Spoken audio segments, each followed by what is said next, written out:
pagbati sa bawat isa na naririto ngayong umaga upang makibahagi sa isang makabuluhan at makasaysayang gawain.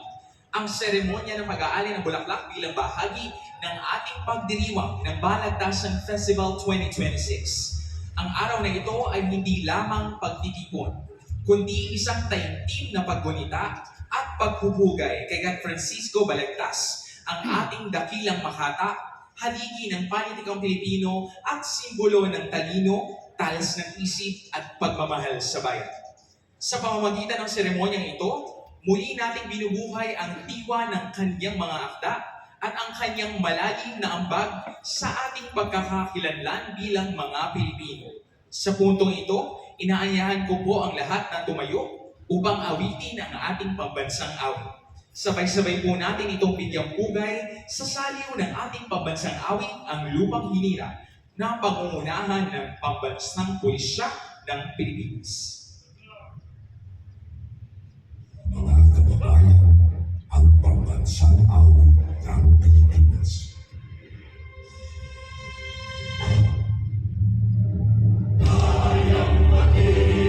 Ngayon naman po, para sa panunumpa ng katapatan sa Watawat, inaanyayahan po natin ang ating Executive Assistant to the Mayor, Ms. Erica Zaira Santiago, upang tayo ay pangunahan. Itaas po natin ang ating kanang kamay para sa panunumpa. Ako ay Pilipino, buong katapatang nanunumpa sa Watawat ng Pilipinas at sa bansang kanyang sinasagisag na may dangal, katarungan at kalayaan na pinangkilos ng sambayanang makadiyos, makatao, makalikasan at makabansa. Hindi na mga dilag ibalagtas.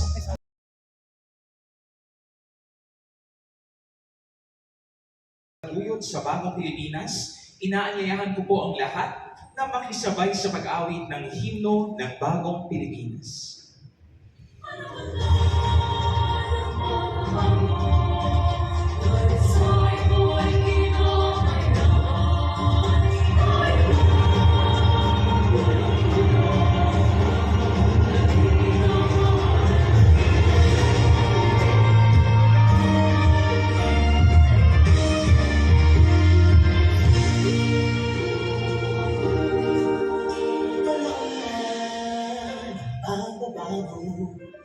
Dahil sa ito ay kinakailangan tayo na tulong-tulong, nakapagdating ang mahal na